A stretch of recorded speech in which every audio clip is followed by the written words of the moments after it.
Assalamualaikum warahmatullahi wabarakatuh. Selamat sore, sahabat NKRI dimanapun Anda berada. Kita berjumpa dalam acara Pekan Bung Hatta bersama BKN Pusat PDI Perjuangan. Kita akan mengulas dan menggali berbagai hal tentang sosok Bung Hatta yang telah kita kenal sebagai salah satu bapak proklamator Indonesia. Kita juga akan menghadirkan pemikiran-pemikiran Bung Hatta di era saat ini. Bung Hatta lahir pada 12 Agustus 1902 dan tahun ini adalah peringatan kelahiran Bung Hatta yang ke-119 tahun. Pada episode kali ini kita akan membahas mengenai tema yang cukup menarik, yaitu Bung Hatta sebagai Bapak Koperasi. Saya Aris Setiawan Yodi, bersama kita telah hadir seorang ekonom senior Indonesia yang tentu kita semua tidak asing lagi, yaitu Pak Faisal Basri. Kita panggilnya Bung Faisal Basri saja ya Bung ya, biar lebih enak. Selamat sore Bung. Selamat sore. Semoga sehat selalu di tengah pandemi ini Bung ya. Amin. Dan karya-karyanya tetap bisa dinikmati masyarakat Indonesia. Bung Faisal, ini langsung saja karena kita kan sudah tahu kalau Bapak Koperasi ini Bung Hatta. Nah, tetapi banyak yang nggak tahu ini bagaimana sebenarnya gagasan awalnya Bung Hatta ini tentang koperasi. Dari mana dia dapatnya, kemudian apa sebenarnya yang membuat dia menelurkan gagasan itu, dari perjalanan dia kah yang kuliah di luar negeri, atau dari mana saja sebenarnya gagasan tentang koperasi orisinalitasnya lah dari Bung Hatta ini, Bang Faisal. Kalau kita telusuri tentu saja pertama dari bahan bacaan ya, buku-buku. Karena Bung Hatta itu membacanya luar biasa sejak remaja. Ya. Kemudian berkesempatan sekolah di Belanda.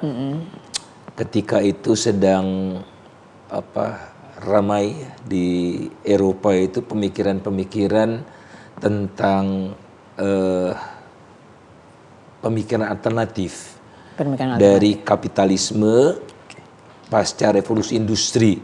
Ya. Jadi Bung Hatta melihat sendiri betapa terjadi penghisapan. Pemilik modal. Kalau Bung Karno mengatakan eksploitasi de long parlong gitu ya. Sehingga di Eropa pun muncul gerakan-gerakan untuk melawannya. Ya. Dari Marxisme sampai sosialisme, kemudian juga di Eropa muncul pemikiran-pemikiran ekonomi yang disebut institusionalis ya, mazhab Austria juga dari Austria. Eropa begitu, ya. Sehingga seraya belajar di sana, Bung Hatta itu melihat juga kondisi di Indonesia, perpanjangan tangan dari kapitalisme global itulah waktu itu ya. Di mana di Indonesia Bung Hatta melihatnya ada 3 lapisan di dalam masyarakat ekonomi Indonesia. Lapisan kelas atas itu kulit putih, utamanya Belanda. Itu yang merajailah ya. Dengan korporasi-korporasinya. Yang bisa ditelusuri sampai sekarang itu berwujud BUMN itu. Itu dari itu perusahaan-perusahaan Belanda itu. Jadi akarnya dari sana sebenarnya. Jadi karya-karya ya, farma-farma, perkebunan itu dari Belanda yang zaman Insinyur Juanda dinasionalisasi. Kedua, lapisan perantara. Perantara itu dari produsen sampai ke konsumen kan ada perantara, pedagang.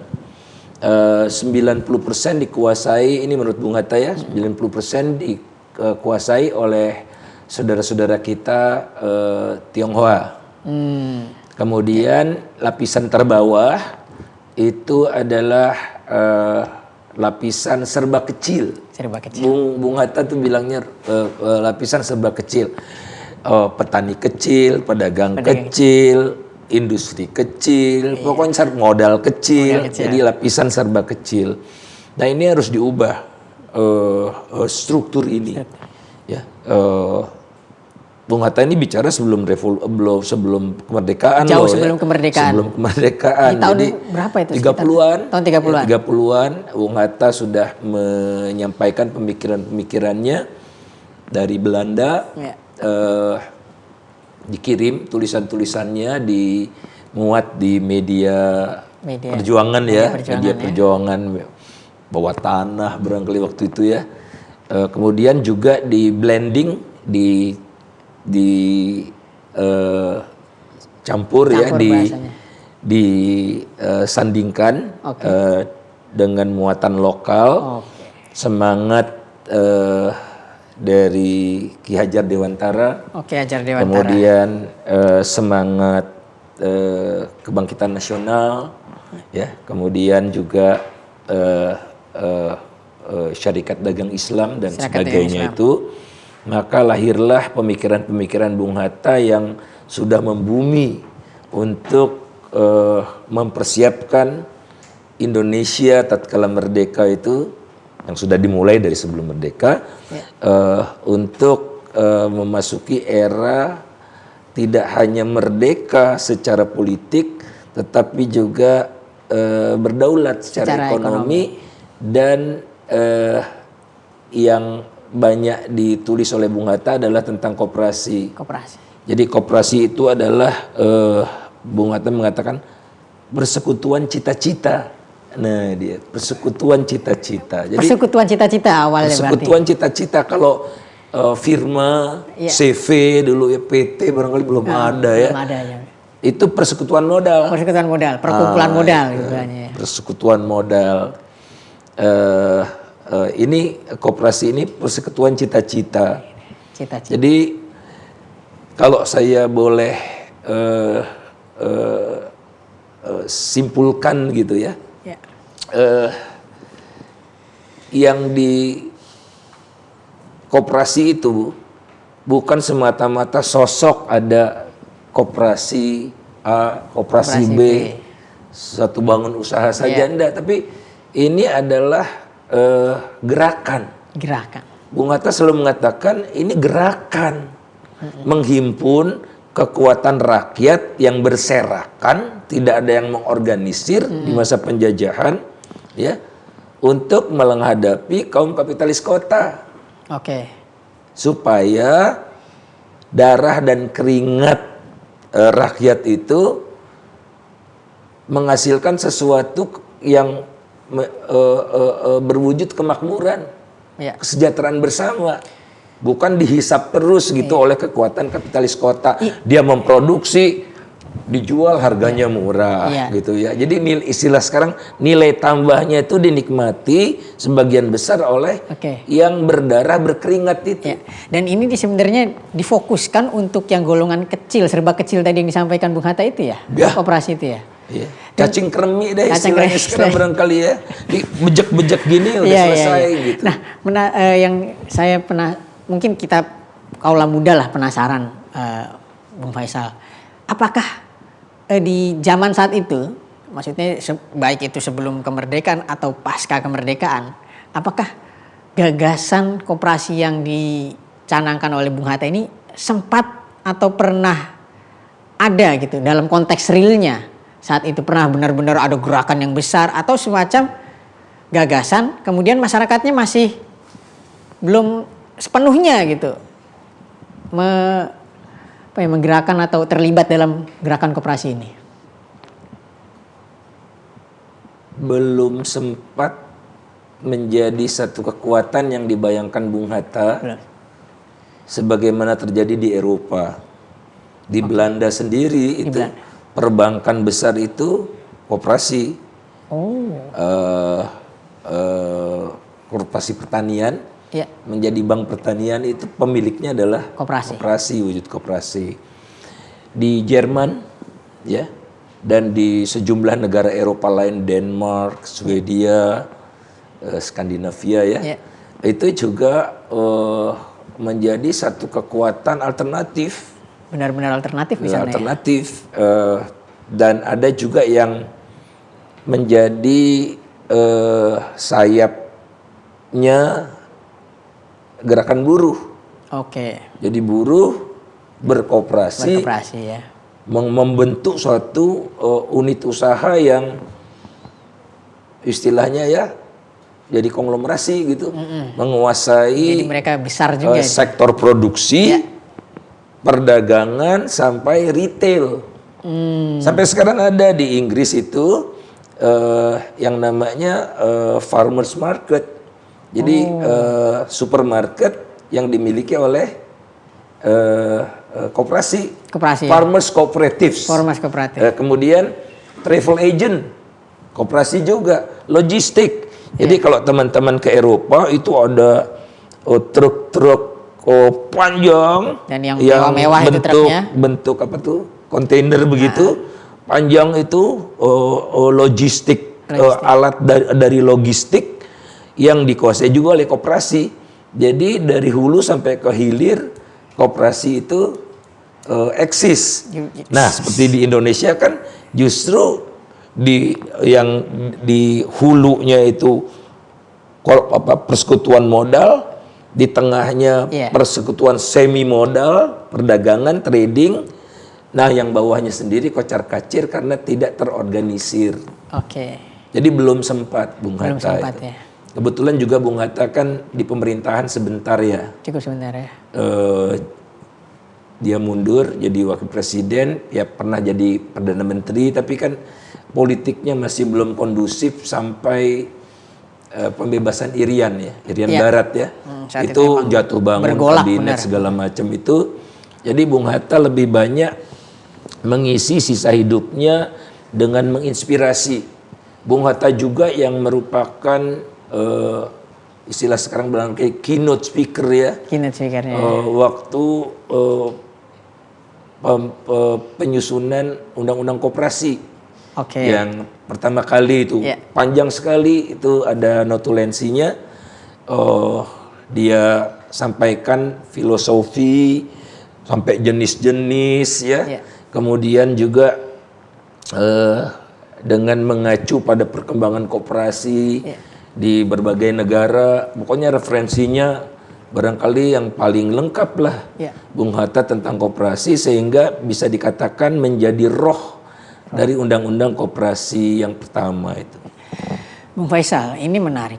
Kalau tadi Bung Hatta kan jelas kita paham sebagai orang yang punya gagasan orisinal lah terhadap koperasi yang lebih pantas atau bisa dikatakan sangat suitable, cocok dengan Indonesia. Nah, kalau dari Bung Hatta sendiri memang koperasi yang sebenarnya diidam-idamkan, sebenarnya dirasa ideal di Indonesia itu yang seperti apa? Jadi untuk mencapai ke sana ini sebenarnya koperasi itu harus seperti apa sih? Kalau menurut Bung Hatta itu?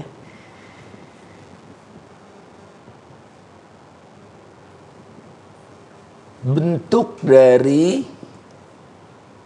perwujudan kedaulatan ekonomi. Oleh karena itu Bung Hatta dengan bahasa saya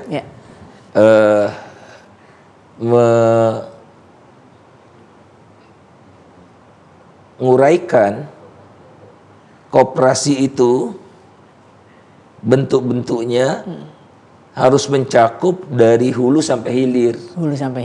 Nah, jadi mungkin bahasa saya bukan bahasa sekarang gitu. Jadi ada 3 pilar. Dalam bangun koperasi yang luas itu. Pilar pertama di hulu, produksi. Dibereskan nih produksinya. Petani cara berproduksinya dibenahi dengan memperkenalkan teknologi, bibit unggul, sistem irigasi yang bagus, Kemudian yang kedua, supply chain. Kalau sekarang bahasanya, dulu belum ada, berarti namanya mata rantai. Di tengah itu yang Bung Hatta katakan warga Indonesia lemah sekali, 90% dilakoni oleh saudara-saudara kita etnis Tionghoa. Jadi kedua pilarnya adalah pilar perdagangan rakyat. syarikat dagang rakyat gitulah ya. Oke. Syarikat dagang rakyat tadi serikat produksi, serikat dagang rakyat supaya tidak diambil oleh kapitalis pedagang ini, merkantilisme itu. Kemudian yang ketiga, kalau produksi sudah naik, keuntungan meningkat, surplus meningkat, uangnya ditaruh di mana? Kalau uangnya ditaruh di bank, oleh bank itu dibawa ke kota dari desa. Jadi rakyatnya tetap kekurangan darah. Jadi pucat pasi terus. Oleh karena itulah harus ada namanya lembaga keuangan rakyat. Lembaga keuangan rakyat. Nah, dalam masa Bung Hatta itu koperasi simpan pinjam. Koperasi simpan pinjam. Tapi sekarang kan bank rakyat. Bank gitu. rakyat ya. Bukan, ini bank rakyat bukan nama bank ya, tapi People's Bank gitu. People's Bank bisa berwujud seperti yang dikembangkan di Bangladesh oleh Muhammad Yunus gitu Muhammad ya. Yunus. Dari, oleh dan untuk rakyat gitu. Tentu saja berbeda penerapannya ya. Karena apa? Karena justru kelebihan Bung Hatta adalah kemampuan dia untuk memahami konteks sejarah, konteks sosiologi masyarakat Indonesia. Sehingga dia tidak mentah-mentah menerapkan sesuatu yang berasal dari Barat. Gitu. Barat adalah referensi. Seperti tulisan itu, Bung Karno mengatakan, nasionalis yang sejati, yang nasionalismenya itu bukan timbul semata-mata suatu kopi atau tiruan dari nasionalisme Barat, ya, akan tetapi timbul dari rasa cinta akan manusia dan kemanusiaan.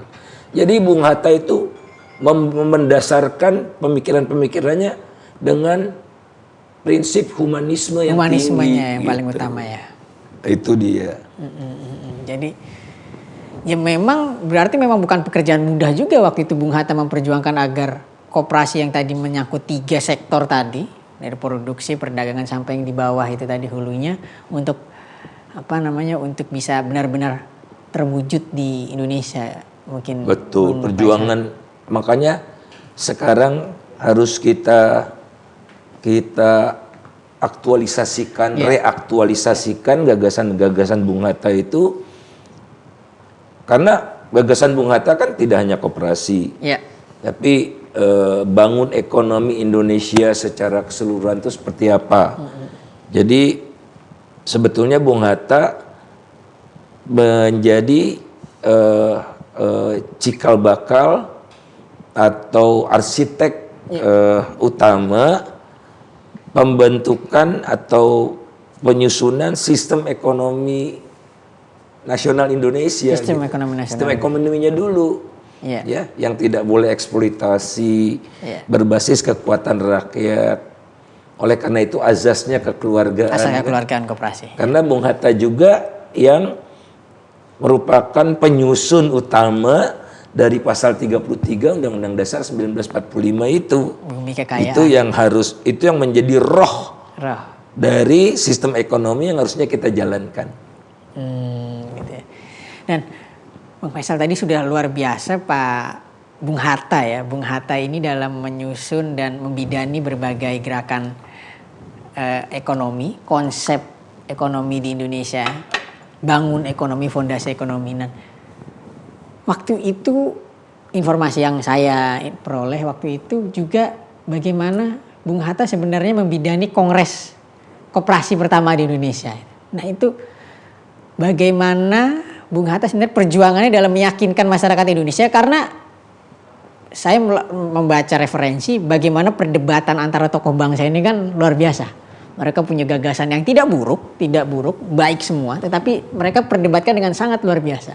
Dan bagaimana Bung Hatta sampai pada titik, akhirnya ekonomi Indonesia ini memang harus seperti ini, dan itu diyakini dan orang lain, tokoh lain percaya itu benar memang cocok di Indonesia. Itu perjuangannya seperti apa, Bang Faisal? Pisaunya, kalau bisa dikatakan pisaunya itu tulisannya. tulisan. Ada kan orang bicara saja gitu ya, menyampaikan gagasan-gagasannya secara lisan, kemudian ada pemikiran orang ditanggapi secara lisan juga, tapi the beauty of pemikiran dari Bung Hatta ini kan tertuang semua dalam tulisan. Dan itu sudah dibukukan semacam ensiklopedia Bung Hatta, ya, 6 jilid oleh LP3ES itu. Saya punya, tapi jilid satunya belum pernah dapat saya. Jadi jilid 2 sampai 6 itu ada, dan ada satu khusus bukunya tebal-tebal, ya, yang dipimpin tim penyusunnya oleh Profesor Emil Salim. Dan anggotanya antara lain ada menantu Bung Hatta, yaitu Profesor Edi Suasono, kebetulan dosen saya. Baik. Yang memperkenalkan pertama kali ekonomi kepada saya. Luar biasa Bang Faisal, berarti memang ada kebatinan yang dekat juga dengan Bung Hatta dari situ berarti Bang Faisal. Bang Faisal, ini saya mau tanya lebih kontekstual, dalam arti kalau boleh kita merenung, kalau boleh kita sejenak berpikir bahwa konteks sekarang ini gerakan koperasi di Indonesia ini seperti apa, dan kalau kita kaitkan dengan gagasan Bung Hatta ini, sejauh mana ini kita sudah sesuai dengan cita-cita dia ini, sejauh mana, apa memang belum sama sekali atau baru sedikit, dan bagaimana agar kita ini koperasi ini ada di Indonesia ini bukan sekedar formalitas ada koperasi, tetapi koperasi yang benar-benar memiliki manfaat bagi anggotanya, syukur-syukur ke sistem ekonomi Indonesia ke depan. Iya, di masa Orde Baru ya, koperasi itu naik daun. Menteri Koperasi juga di masa Pak Harto. Sekaligus koperasi itu sebagai ujung tombak pengembangan sektor pertanian. Ya, jadi cenderung lebih fokus ke pertanian untuk mengejar swasembada beras. Ya, swasembada pangan lah, khususnya beras. Nah, oleh karena itu dibentuklah koperasi-koperasi itu, namanya KUD. Koperasi Unit Desa. KUD inilah yang menyalurkan pupuk, pestisida, dan off-taker ya, menyerap hasil produksi petani. Nanti ada KUD itu tingkat desa, ada tingkat lain-lain, sampai akhirnya ada Puskut. Pusat KUD di tingkat nasional. Namun itu dia tadi kehilangan roh, karena yang jadi target adalah sebanyak-banyaknya KUD, setiap desa ada gitu-gitu ya. Jadi top down. Top down. Nah, bukan satu semangat untuk menghimpun kekuatan rakyat yang berserakan itu sebagai satu gerakan. Nah, jadi ini suatu KUD-isasi gitu ya. Sampai di level desa, dan menjelma menjadi monopoli di desa gitu. Sehingga mematikan potensi-potensi ekonomi rakyat lainnya. Malah kontraproduktif sebenarnya. Semua harus lewat KUD gitu kan. Jadi tidak ada kompetisi. Bung Hatta kan tidak mengharamkan kompetisi, karena dari kompetisi itulah dihasilkan inovasi dan macam-macam. Koperasi juga perlu modernisasi gitu-gitu ya. Nah, kemudian sekarang ini adalah momentum emas menurut saya ya,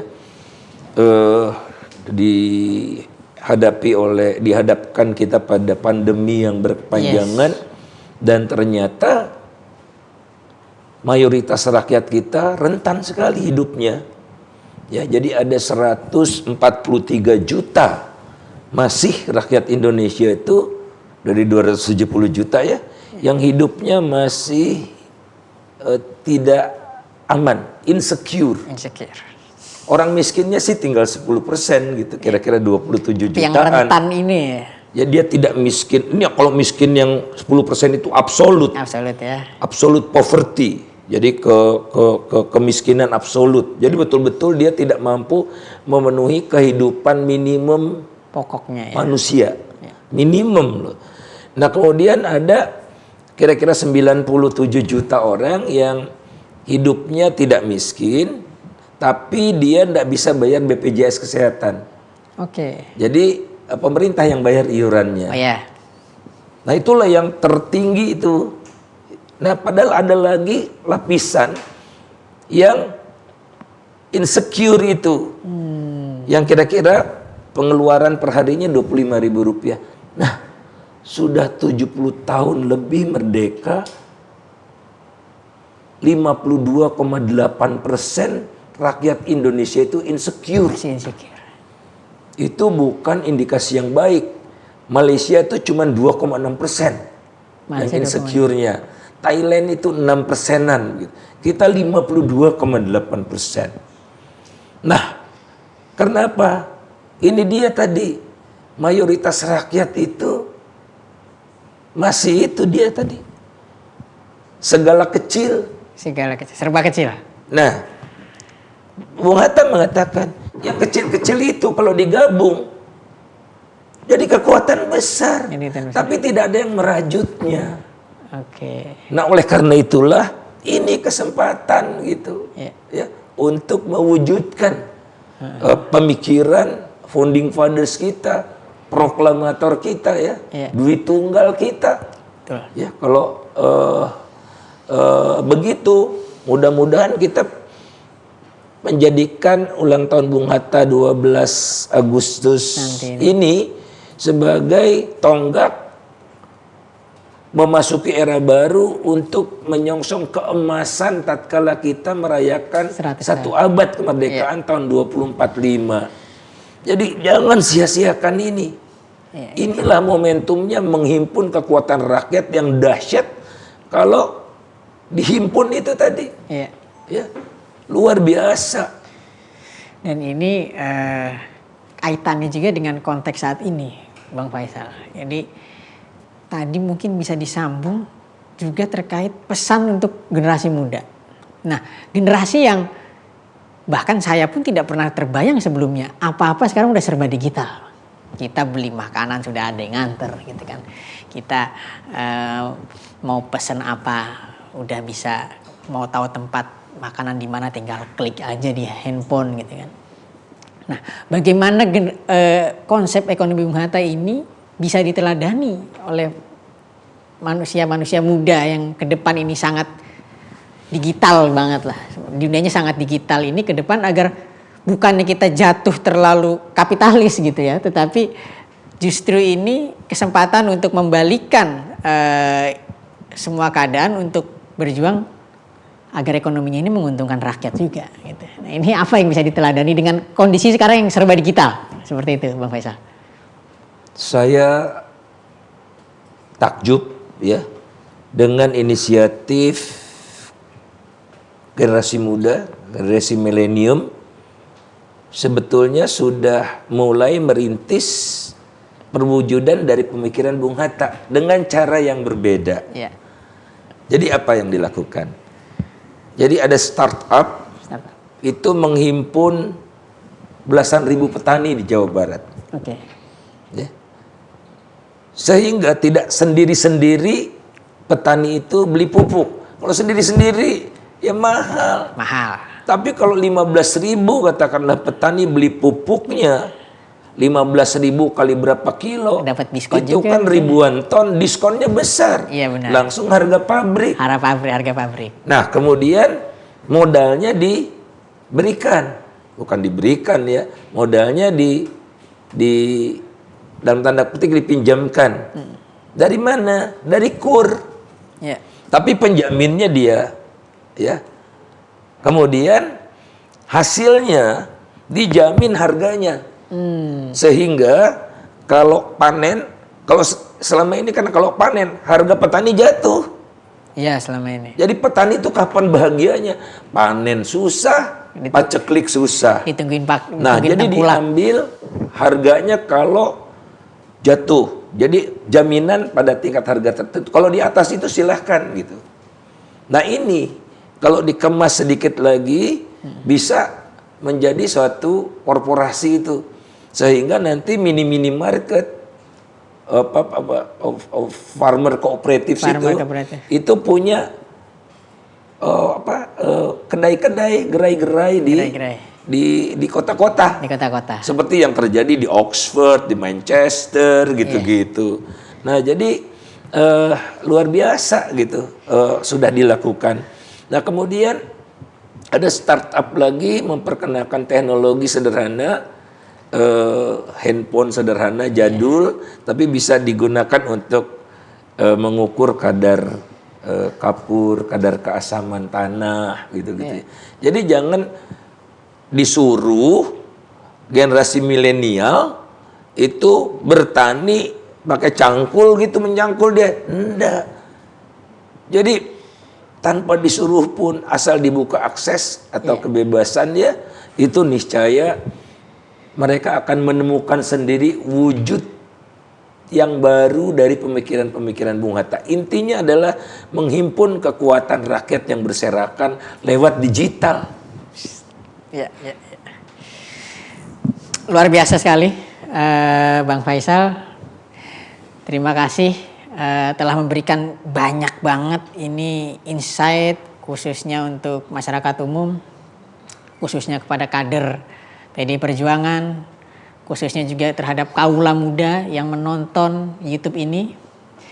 Dan saya rasa dari Bung Faisal Basri kita bisa memahami dan meneladani bagaimana PR kita ke depan itu masih banyak. Tetapi juga tidak hilang harapan, karena ternyata banyak ide-ide ini dari para pemuda juga yang sudah mulai bisa mengangkat gerakan-gerakan ekonomi, apa yang dikatakan oleh Bung Hatta ini sebagai kaum kecil, ekonomi kecil.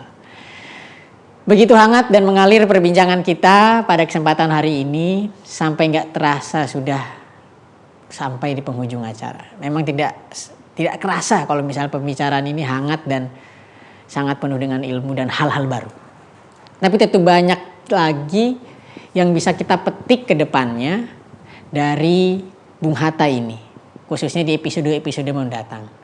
Keinginan Bung Hatta untuk menjadikan sebuah entitas ekonomi Indonesia bukan hanya berorientasi terhadap keuntungan yang besar, namun yang terpenting juga ekonomi yang memberikan ruang bagi pendidikan politik secara praktis dan tentu mengakomodir daulat rakyat sebagai unit-unit ekonomi di lingkup terkecil. Ini akan kita terus dalami. Sebuah gagasan luar biasa dari seorang Bung Hatta yang perlu diperjuangkan dan dilanjutkan oleh generasi Indonesia saat ini dan yang akan datang. Kita akan berjumpa lagi kembali esok hari pada acara Pekan Bung Hatta pada jam yang sama di akun YouTube BKNP PDI Perjuangan. Dan jangan lupa like, subscribe, komen, dan share sebanyak-banyaknya agar kita bisa tahu informasi-informasi terkait tokoh-tokoh bangsa Indonesia. Wassalamualaikum warahmatullahi wabarakatuh. Merdeka!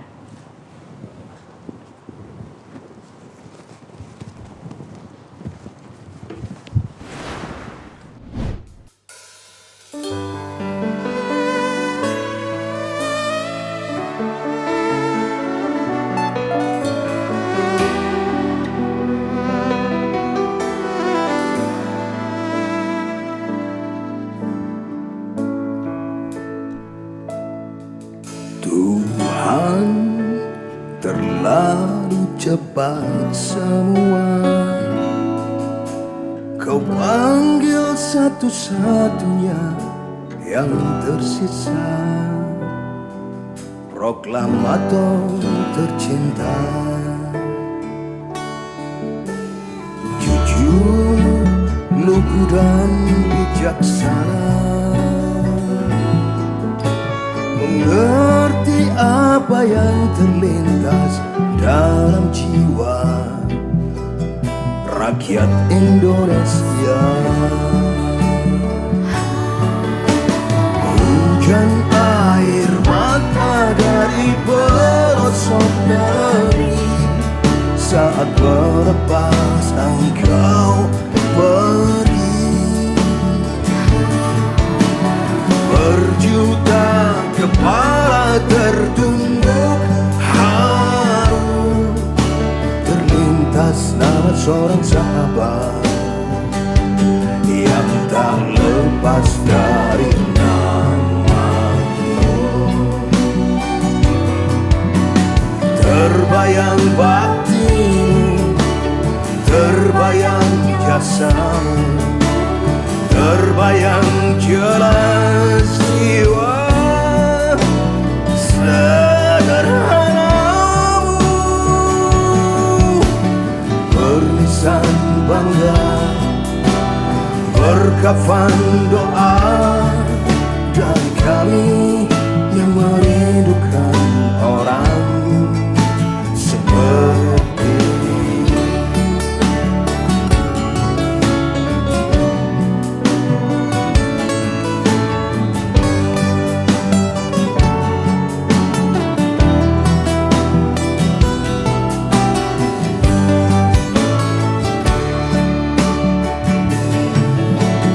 Jujur, lugu dan bijaksana,